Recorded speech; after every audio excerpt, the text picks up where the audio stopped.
through several Northumbrian earthworks and a well near Bamborough Castle. The longest lay, not perfectly straight, but good enough to be significant, is the St. Michael Lay. This begins at St. Michael's Mount off Maracion in Cornwall, and continues through St. Michael's Church, Brentor in Devon, then through St. Michael's Church, Boroughbridge, St. Michael's Church, Ottery, St. Michael's Church on top of Glastonbury Tor, and Stoke, St. Michael, all in Somerset. If the line is extended, it also goes through Avebury and Bury St. Edmunds. While alignments exist, and a few may be deliberate, the lay theory as a whole is a modern myth. It has no real affinity with Feng Shui or any other relevant system.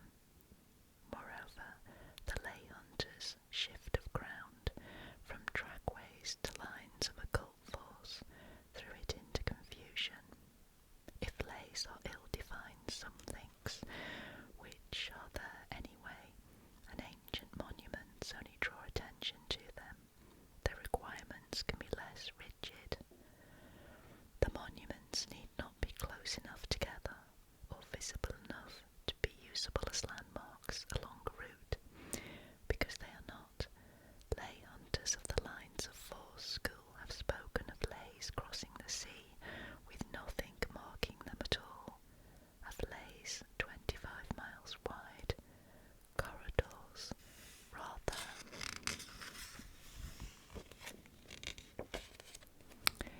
than lines, and of lays that are not even approximately straight, because dowsers who claim to detect straight ones by means of rods and pendulums also claim to detect curved ones with equal confidence. The topic has been absorbed into a wide-ranging body of speculation known as Earth Mysteries, and has become a matter of faith rather than veritable fact, even to the extent that lay hunters follow the Watkins scheme as set forth in his book The Old Straight Track, 1925. Their claims are open to serious criticism. First, they show far too little regard for chronology. Sites of very different ages are freely counted as belonging to one lay. It seems dubious to line up alleged markers 4,000 years old with others that have been there only 400. This problem arises in an acute form when churches are brought in, as they often are. Indeed, alignments of churches are apt to be the best. Believers argue that church builders before the Reformation frequently chose pre-Christian sacred sites. Sometimes they did, but a church in itself is not evidence for such a site. A second criticism is probably fatal. Lay hunters allow too many types of feature. Watkins listed 17 in descending order of evidential value. Mounds, meaning chiefly burial mounds. Stones, covering various kinds of megalith. Circular moats. Castles, as evolved as sites. Beacons, traditional wells. Pre-Reformation churches. Crossroads. Road alignments. Stretches of road that coincide with a lay. Fords. Tree groups. Single trees, if ancient and named notches. Dips in a hill profile. Track junctions. Camps, i.e. hill forts. Ponds and square moats. Watkins' successors have added further classes of evidence. These include hillside figures, dowsing as noted, UFO sightings on the grounds that UFOs follow the ley lines, and ghost stories. Given such a glut, alignments could be expected to happen by chance. It would be surprising if they did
the south of the circle near Somerton. Virgo, the Virgin, is round to the southeast, alongside the Fossway. Libra, the Scales, is another substituted image like Cancer, being a dove, close to the centre of the system at Barton St David. Scorpio, the Scorpion, straggles over the Fossway, north of Virgo. Sagittarius, the Archer, is a huge mounted man around the Pennard Hills. Capricorn, the Goat, is a unicorn on the circle's north rim, his single horn being the earthwork of Ponta's Bull.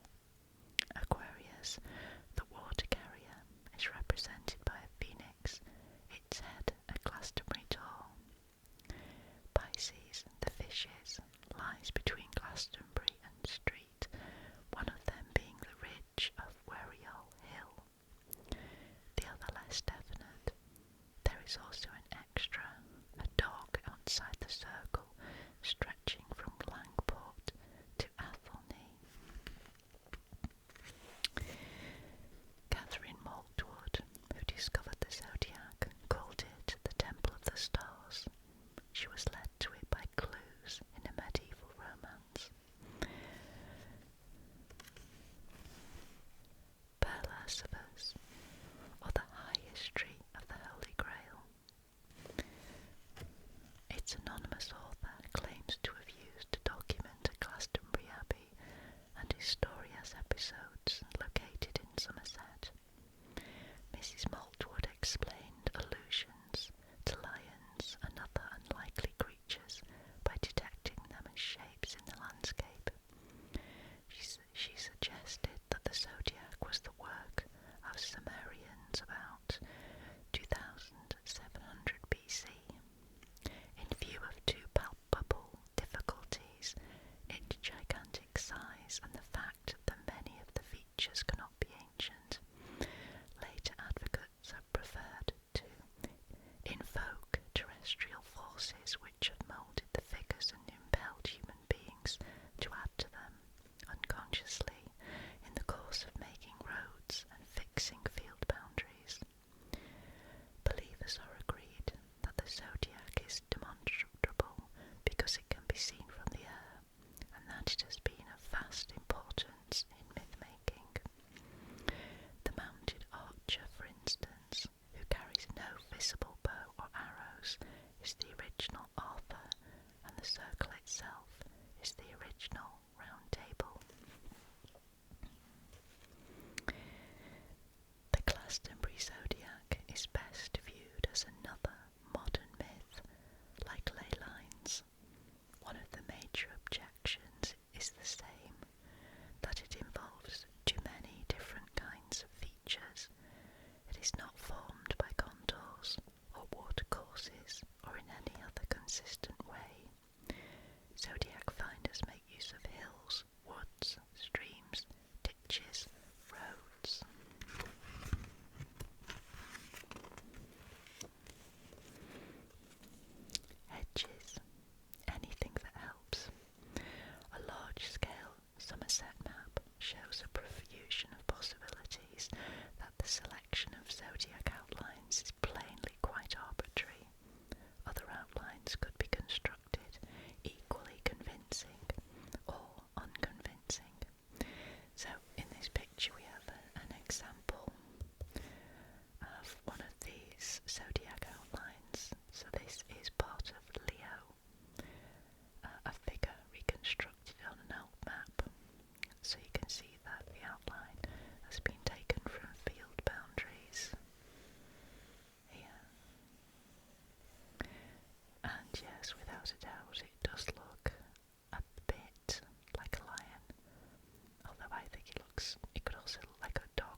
evidence that the figures correspond to the star map might be strong if they could be proved to exist at all.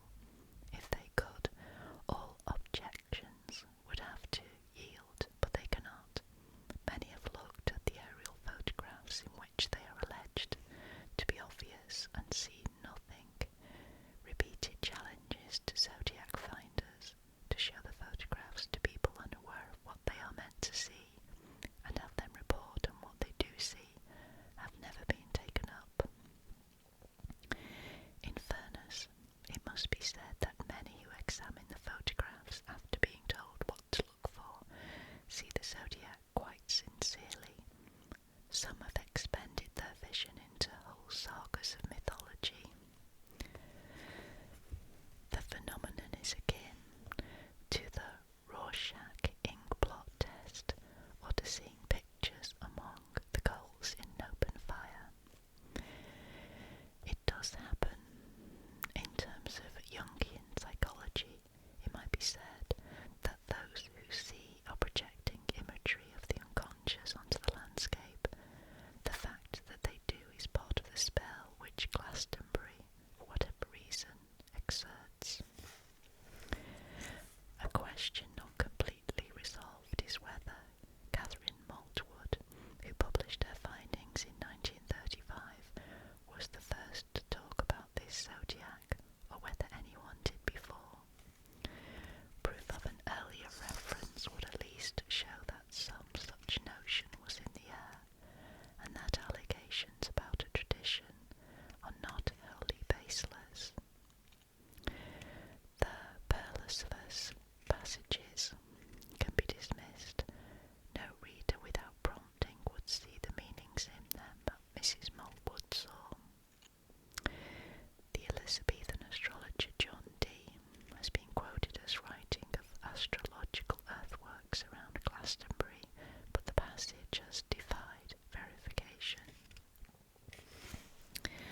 Only one text of any interest remains arguable in the prophecies of Nostradamus, Volume 1, 22. In the land of the great heavenly temple, a nephew at London is murdered through a false peace. Nostradamus' reference to London shows that England is the land of the great heavenly temple. Since he plainly sees this as unique and distinctive, it is not a church. Stonehenge was hardly known in his time, the 16th century, and was not thought of as a ritual structure. Somerset's temple, the Stars, would therefore be a candidate, at least as a pre-Maltwood fancy.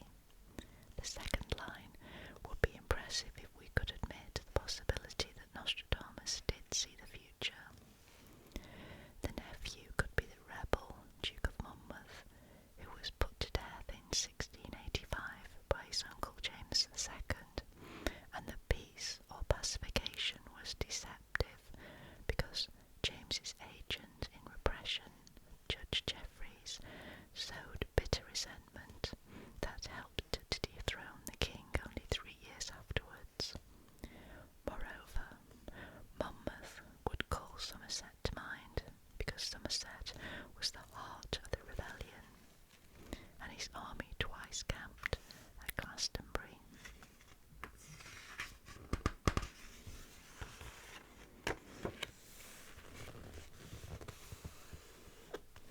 Okay, our next chapter is the maze.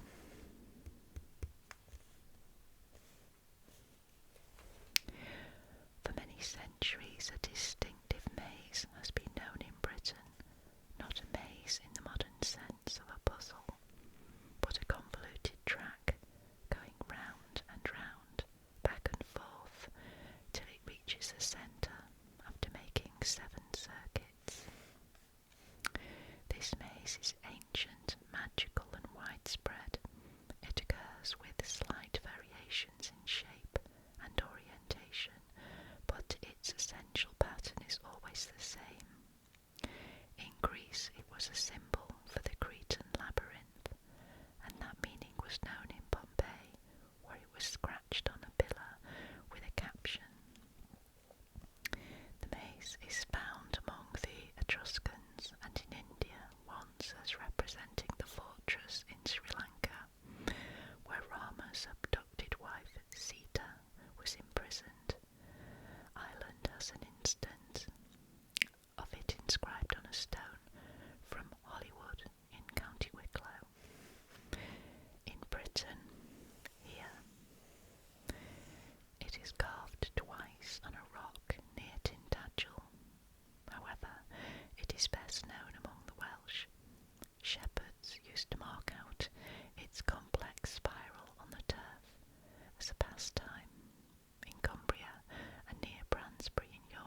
which instance in 3 dimensions is believed by many to encircle Glastonbury Tor. All around the hill are terraces of unknown age and purpose. They can be interpreted as the remains of an earthwork system on the same septenary pattern.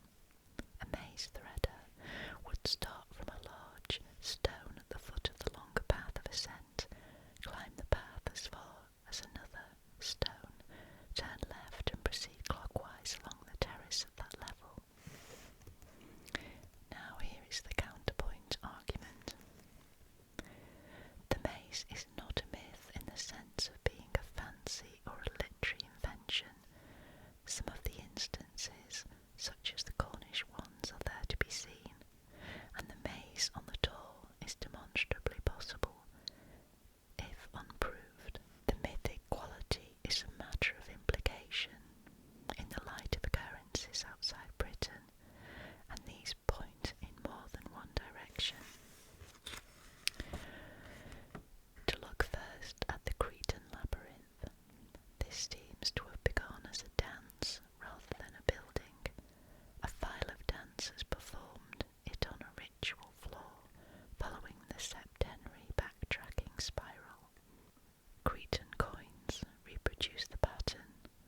According to the Minotaur legend, Theseus put in at the island of Delos on his way home from Crete and instituted a ritual dance there in commemoration, which was still being danced in classical times. Delos was Apollo's birthplace among the Greeks, and the dance circled his altar. The god was involved in other ways, although perhaps not originally. Coins portraying the labyrinth have his profile on the obverse. According to Virgil's Aeneid, the labyrinth was depicted outside the cave of his oracle at Cumac in Italy. The Trojan link is something else. An Etruscan vase and other clues show this to be the very old and not purely British or even northern. Then Aeneid describes the Trojans, supposedly ancestors of the Romans, as performing an equestrian exercise called the Game of Troy, in part of which the riders filed round in interlacing circles, compared by the poet to the Cretan labyrinth. A manoeuvre of the same name was still staged as a cavalry display in Virgil's time and later. As to whether the Welsh Cadroia owes anything to the Aeneid or to some offshoot of the Brutus legend, documentation is lacking. Far back, the Trojan connection may have arisen from an association of the maze and others somewhat like it with a goddess. There is a Cretan allusion to such a figure as the mistress of the labyrinth, Ariadne, for whom Homer tells us the labyrinth was devised, is doubtless a form of her. At a later stage, a more masculine theology seems to have reduced her to a woman at the centre who, like Sita, has to be reached by a hero. That recalls the Homeric story of Helen, who is carried off to Troy and whom the besieging Greeks try to recapture. It may be thus that the Trojan link was forged. A 15th century visitor to Crete, the Signor de Cormont, indicates that in popular lore the labyrinth and the city of Troy were so far confused that they were spoken of as the same. This motif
several factors, one of them being a sharp downward bend or kink in the system, affecting certain joins that would be required for the maze, but not for lynchets, or indeed for anything else that has been suggested.